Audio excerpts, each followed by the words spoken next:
오늘 우리에게 임하시는 하느님의 말씀은 창세기 49장 8절에서 21절까지 말씀입니다. 창세기 49장 8절에서 21절까지 말씀입니다. 유다야, 너는 내 형제의 찬송이 될지라. 내 손이 내 원수의 목을 잡을 것이요 내 아버지의 아들들이 내 앞에 절하리로다. 유다는 사자 새끼로다. 내 아들아, 너는 움킨 것을 찢고 올라갔도다. 그가 엎드리고 웅크림이 숫사자 같고 암사자 같으니 누가 그를 범할 수 있으랴. 규가 유다를 떠나지 아니하며 통치자의 지팡이가 그 발 사이에서 떠나지 아니하기를 실로가 오시기까지 이르리니 그에게 모든 백성이 복종하리로다. 그의 나귀를 포도나무에 매며 그의 암나귀 새끼를 아름다운 포도나무에 맬 것이며 또 그 옷을 포도주에 빨며 그의 복장을 포도주에 빨리로다. 그의 눈은 포도주로 인하여 붉겠고 그의 이는 우유로 말미암아 희리로다. 스불론은 해변에 거주하리니 그곳은 배 매는 해변이라. 그의 경계가 시돈까지 이로다. 이사갈은 양의 우리 사이에 꿇어 앉은 건장한 나귀로다. 그는 쉴 곳을 보고 좋게 여기며 토지를 보고 아름답게 여기고 어깨를 내려 짐을 메고 앞제 아래에서 섬기리로다. 다는 이스라엘의 한 지파같이 그의 백성은 심판하리로다. 다는 길섭의 뱀이요 샛길의 독사로다. 말굽을 물어서 그 탄 자를 뒤로 떨어지게 하리로다. 여호와여, 나는 주의 구원을 기다리나이다. 갓은 군대의 추격을 받으나 도리어 그 뒤를 추격하리로다. 아셀에게서 나는 먹을 것은 기름진 것이라. 그가 왕의 수라를 차리리로다. 납달리는 노인 암사슴이라. 아름다운 소리를 바라는도다. 아멘. 우리가 지난 시간에 르우벤 지파, 시므온 지파, 레위 지파를 향한 야곱의 축복을 살펴보았습니다. 무려 500년 후에요. 어떻게 보면 그 지파를 향한 이 아들들을 향한 축복이나 그 약속의 말씀들이 500년 후에 그 지파의 운명을 결정짓는 말씀으로 고스란히 이루어진다는 것을 우리가 보게 됩니다. 특별히 시므온 지파, 레위 지파를 우리가 지난 시간에 살피면서는 그런 하나님의 엄정하신 계획들이 어떻게 그 지파들에게 베풀어졌는가를 보면서 참 하나님께서 정하신 그 뜻과 계획대로 이루어 가시는 분이구나, 또 우리의 입장에서 보면 심은 대로 거두는구나 라고 하는 것을 보았습니다. 시므온과 레위 지파 흩어진다 라고 이야기를 했습니다. 이렇게 보면요, 참 우리가 어느 것 하나 정말 헛되게 심어서는 안 되겠다라는 생각을 하게 돼요. 이렇게 심었더니 이렇게 거두게 되는 것이죠. 세겜 그 땅에서 베풀었던 여러 폭력적인 사건 때문에 시므온과 레위 지파에 하나님께서 흩어짐의 저주를 내리셨습니다. 야곱의 입을 통해서요. 근데 여러분, 우리가 한편으로 살펴본 것은 운명론이 아니라는 거예요. 어떤 하나님께서 우리의 삶 속에 섭리하시고 축복하시고 그 작정하신 뜻을 이루어가는 것은 운명론적인 것이 아니라는 겁니다. 분명 시므온과 레위는 같은 내용의 저주를 받았습니다. 흩어지게 된다, 약해지게 된다. 그런데 그 두 지파의 운명이 달랐잖아요. 시므온 지파에게는 그럴듯한 인물들이 나와서 시므온 지파를 이끌어가는 일이 없었습니다. 하지만 레위 지파에게서는요, 모세, 에스라, 에스겔, 세례, 요한, 여러분 이름만 들어도 아는 그런 사람들이 나와서요, 그 지파를 이끌었습니다. 흩어진다라는 말씀은 이루어졌는데 흩어져서 제사장 지파가 되었습니다. 여러분, 이렇게 보면 운명론이 아니라요, 지금부터 선택하는 것입니다. 지금부터 동행하면 됩니다. 여러분, 하나님께서 우리에게 주시는 축복은요, 이렇게 심은 대로 거둔다라고 하는 그 말씀과 지금도 심어서 바꿀 수 있다라고 하는 그 말씀이 묘한 긴장을 이루고 있는 것입니다. 여러분, 우리가 무언가 실책하고 넘어지고 잘못 심은 것이 있습니까? 그것에 대한 대가를 치러야 되는 날도 있을 겁니다. 하지만요, 거기에 머물러서 낙담할 필요가 없어요. 과거가 나를 다 주장하고 지배하는 것처럼 운명론적인 어떤 낙심에 빠질 필요가 없습니다. 지금 잘 심으면 다시 거둘 때가 오는 것이죠. 하나님과 우리의 관계, 그리고 하나님이 우리에게 베풀어진 축복을 기계적인 것으로 생각하지 말고, 고정된 것으로 생각하지 말고, 이처럼 하나님과 우리의 유기적인 대화 가운데, 우리가 하나님의 그 섭리 가운데 나의 어떤 선택들을 심고 있다라는 그 이미지로 그 축복을 이해했으면 좋겠습니다. 그럴 때 우리가 정말 지금을 포기하지 않을 수 있어요. 그리고 미래를 위해서 미리 준비할 수가 있습니다. 지금 심는 것이 반드시 거두게 되는 미래의 열매가 된다. 이것을 기억하시면서 나아가야 될 것으로 믿습니다. 여러분, 나머지 지파들은 그러면 어떻게 심었고 또 어떻게 거둘 것이며 또 그들에게 주신 은사들은 무엇인가 우리가 한번 살펴봤으면 좋겠어요. 유다 지파를 보니까요, 규가 유다를 떠나지 아니하며 통치자의 지팡이가 그 발사에서 떠나지 아니한다. 왕들이 여기서 나온다라는 거죠. 실제 다윗의 라인을 통해서 계속해서 여러분 왕들이 배출되었습니다. 근데 여기서 끝나지 않아요. 두 번째 보면은 10절에 실로가 오시기까지 이르리니 그에게 모든 백성이 복종하리로다. 여러분, 실로가 누구입니까? 실로의 뜻은요, 보냄받다라는 뜻이에요. 실로함이 뭡니까? 보냄받은 연못을 의미합니다. 실로함에서 눈을 떴잖아요.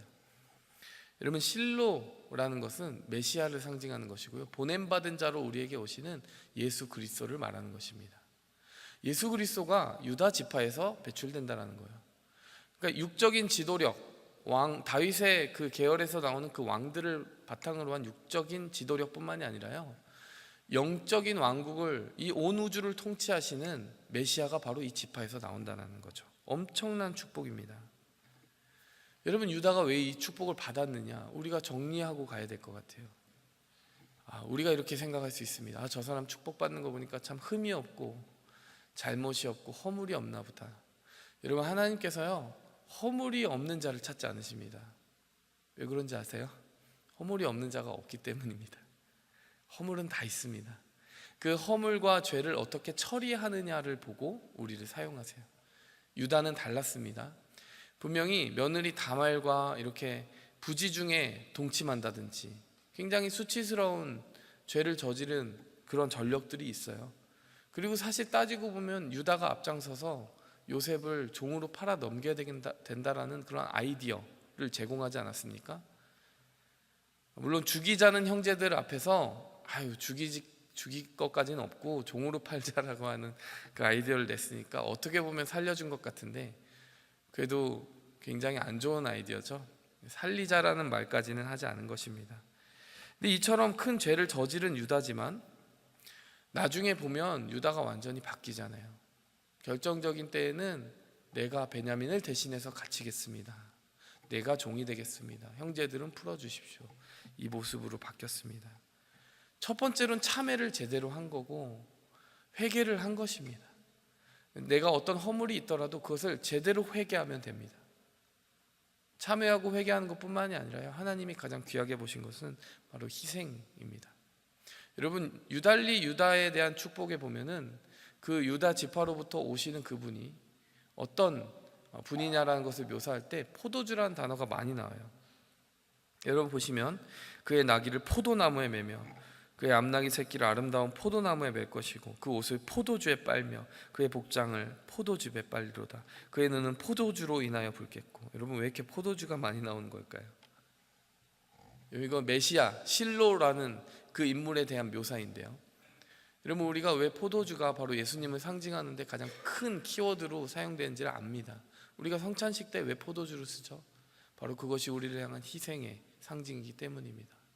여러분, 그렇게 따진다면 왜 꼭 유다를 통해서 메시아가 오셨는가를 우리가 이해할 수 있는 거죠. 여러분, 그는 희생을 자처한 것입니다.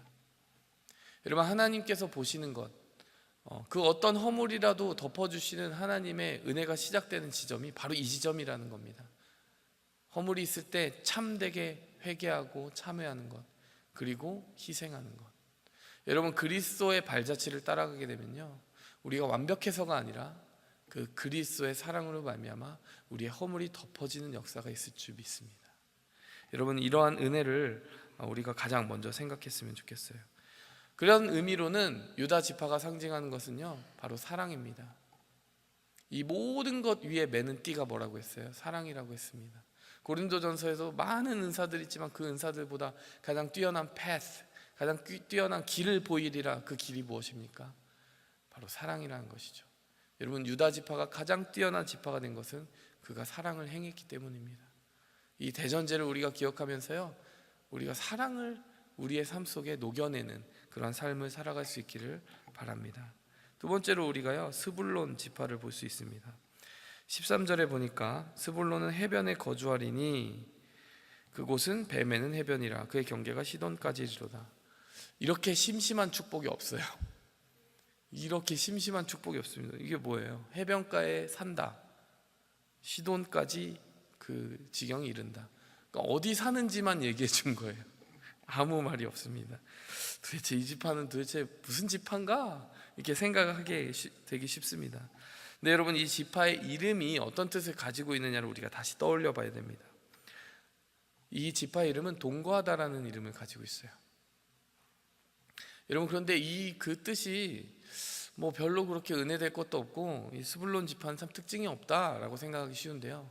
여러분, 교회라고 하는 곳에서 함께하다라고 하는 단어를 한번 떠올려 보시기 바랍니다. 여러분, 저는 사역자 입장에서 보면 예전에 평신도로서 교회를 출석할 때랑은 좀 다른 눈으로 교회를 보게 되더라고요. 어떤 점이냐면, 예전에 이제 제가 청년일 때는 두드러지게 보이는 사람들이 있어요. 뭐 이쁜 자매들도 보이겠죠? 청년의 입장에서 다닐 때는. 또 혹은 리더십을 탁월하게 발휘하는 사람들이 눈에 들어오겠죠. 아, 멋지다, 저 형 참 멋지다, 배우고 싶다. 근데 고만고만하게 교회 출석하는 사람들을 보면 뭐 그렇게 특징도 없고 이렇게 배울 것도 없고 뭐 이런 생각도 든단 말이에요. 근데 사역자의 입장에서 보니까요, 전혀 다르더라니까요. 왜냐하면은 그 사람이 그 자리에 앉아 있는 것만 해도 얼마나 큰 위로가 되는지 몰라요. 여러분, 새벽 기도에 한 분이라도 더 있으면요, 솔직히 말하면 굉장히 큰 힘이 됩니다. 근데 여러분, 사실 그게 뭐 평신도 사역자 가릴 것 없이 우리 모두의 마음일 것 같아요. 왜냐면 수련회 가서 이번에 보니까 옆에서 누가 기도하는 목소리만 들어도 힘이 된다고 이제 청년들이 얘기하거든요. 왜 그럴까요? 그 사람이 자기를 위해서 기도했기 때문일까요? 그렇지 않아요. 내가 기도라는 어떤 평소에 해보지 않은 것들을 하는데, 만약에 초신자 입장에서 누구가 이렇게 옆에서 기도하는 걸 보면 그걸 보고 배울 수도 있고요. 아, 이렇게 뜨겁게 기도하면서 하나님을 만나는 게 가능하구나, 이런 거를 확인할 수도 있고요. 내가 이렇게 기도하고 열심히 하는 게 좀 힘들다가도 이 사람을 보면서 결심을 다질 수도 있고요. 여러분, 이 사람이 유독 나에게 어떤 특별한 일을 직접적으로 베풀지 않아도요, 옆에서 그냥 기도하기만 해도 힘이 되는 거예요. 우리 성도들의 존재는 그런 것입니다. 함께 하는 것만으로도 힘이 되는 것입니다. 내 옆에 있기만 해도 힘이 되는 것입니다. 여러분, 그것을 믿으십니까? 여러분, 그런 의미로는 스불론이라고 하는 지파는 함께하는 은사를 가지고 있었던 것 같아요. 묵묵히 자리를 지키는 것, 여러분, 그게 굉장히 쉽지 않습니다. 어떤 사람은 좋을 때는 막 모든 행사에도 참석하고 뭐 좋을 때는 다 그래요. 근데 가장 어려울 때, 자리를 지켜줘야 될 때 그 자리에 있는 사람들만큼 하나님이 귀하게 보시는 사람들이 없습니다. 우리 모두가 스불론의 은사, 함께함의 은사를 가질 수 있기를 기도합니다. 여러분, 그 다음 이사갈 지파를 한번 보시겠습니다. 14절 보니까요, 양의 우리 사이에 끌어앉은 건장한 나귀다. 15절에 보니까요, 짐을 메고 어깨를 내려 짐을 메고 앞제 아래서 섬기리도다. 이런 글귀들이, 축복의 말이 눈에 띕니다. 근데 축복 같지가 않아요. 얼핏 또 들어보면은 꿇어앉은 건장한 나귀, 꿇어앉았다, 이런 표현이 나오고요. 15절에 보니까 어깨를 내려서 짐을 메고 앞제 아래서 섬긴다. 앞제 받고 섬기고 무릎을 꿇고, 여러분, 이런 이미지를 보면 어떤 생각이 드십니까? 아이고, 이 지파는 복이 아니라 저주를 받았네, 뭐 이런 생각을 할 수도 있잖아요. 여러분, 근데 사실 이사갈은 그것을 은사로 받은 것입니다. 어떻게 그렇게 볼 수 있느냐? 여러분, 어깨를 내려 짐을 맨다라는 것은요, 나귀가 강제로 그 위에다가 짐을 이렇게 얹어 놓는 형태가 아니라 그 짐을 가져오면 자기가 무릎을 꿇는다는 얘기예요. 낙타가 무릎 꿇는 거 보셨습니까? 나귀가 지금 비슷한 모습으로 자기가 먼저, 누가 주인이 짐을 가지고 오는데 자기가 먼저 무릎을 딱 꿇는다는 거예요. 이 모습이 뭘까요? 자발적으로 섬기고 있다는 것입니다. 억지로 끌어앉혀가지고 너 이거 무거운 거 너의 몫이야. 뭐 이러면은 막 울면서 그 짐을 지고 가는 게 아니에요. 요 이사갈의 은사를 받은 사람들은요, 섬기는 게 즐거운 거예요. 그것을 보고 14절에 뭐라고 하는 거예요? 건장한 낙이다라고 하나님은 얘기하시는 겁니다. 다른 사람이 볼 때 뭐 네가 압제받고 뭐 이렇게 하는 것처럼 보이지만, 굴욕적인 어떤 처지에 속한 것처럼 보이지만, 그게 아니라 너는 참 건장하다. 하나님이 이렇게 이야기해 주신다는 겁니다. 그 섬김이 이 사람들에게는 안식이 된다는 거죠. 15절에 보니까 쉴 곳을 보고 좋게 여기며, 섬기는 자리를 안식의 자리로 여기는 거예요. 여러분 자신을 한번 보시겠어요? 그리고 교회를 한번 둘러보시겠어요? 이런 분이 있으십니까? 섬기는 게 내 마음이 너무 평안한 자리야. 난 섬기는 게 너무 좋아.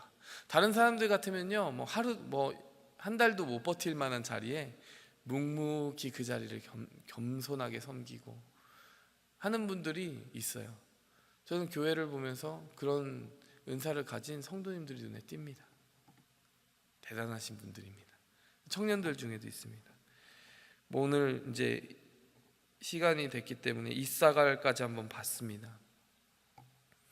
유다와 스불론과 이사갈을 보니까요, 여러분 이 은사들은 사실 보면은 교회를 보여주는 것 같아요.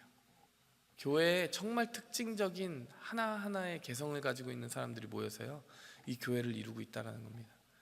유다같이 정말 화려한 통치를 자랑하는 사람들도 있을 거예요. 근데 여러분 스불론처럼요, 있는 둥 없는 둥 그냥 살 곳만 나타나는, 그냥 같이 있구나라는 정도만 보여주는 사람도 있을 거고요. 이사갈처럼요, 내 눈에는 이해가 안 되는데 어떻게 저렇게 섬기지 하는 사람도 있을 겁니다. 그러면 우리가 보기에 축복인 것처럼 보이든 아니든 하나님은 이미 축복하신 겁니다. 그 모든 은사들이 우리에게 골고루 넘쳐나기를 기도해야 될 줄 믿습니다. 그리고 내 안에도 그 은사들이 가급적 잘 이렇게 균형 잡힌 형태로 개발될 수 있으면 좋을 것 같아요. 그래서 우리가 마무리하면서 기도할 때는, 하나님, 유다 지파와 같이 희생하고 사랑하는 은사를 주시고, 스불론 지파와 같이 묵묵히 함께 할 수 있는 은사를 주시고, 이사갈 지파와 같이 강건하게 섬길 수 있는 은사를 주시옵소서. 이렇게 기도하면서 나아가도록 하겠습니다. 함께 기도하겠습니다. 하나님 아버지, 감사합니다. 오늘 유다 지파와 스불론 지파와 이사갈 지파에게 주신 그 축복을 보면서 하나님, 우리의 마음을 다잡습니다. 이 공동체에 주신 그 귀한 은사들을 받은 형제 자매들을 보며, 하나님, 우리가 축복할 수 있게 하여 주시고, 이 예수님의 마음을 가지고 축복할 수 있게 도와주시고, 우리 자신 안에 그 지파들이 가지고 있는 은사들을 잘 개발하고 또 맞춰갈 수 있도록, 균형을 맞춰갈 수 있도록 은혜 베풀어 주시옵소서. 예수님의 이름으로 기도했습니다. 하늘에 계신 우리 아버지여, 이름이 거룩히 여김을 받으시오며 나라의 마옵시며 뜻이 하늘에서 이룬 것 같이 땅에서도 이루어지이다. 오늘날 우리에게 일용할 양식을 주옵시고, 우리가 우리에게 죄 지은 자를 사하여 준 것 같이 우리 죄를 사하여 주옵시고, 우리를 시험에 들게 하지 마옵시고 다만 악에서 구하옵소서. 대개 나라와 권세와 영광이 아버지께 영원히 있사옵나이다. 내 영 기뻐 노래합니다. 이 소망의 언덕 기쁨의 땅에서 주께 사랑 드립니다. 오직 주의 임재 안에 갇혀 내 영 기뻐 찬양합니다. 이 소명의 언덕 거룩한 땅에서 주께 경배드립니다. 주께서 주신 모든 은혜 나는 말할 수 없네. 내 영혼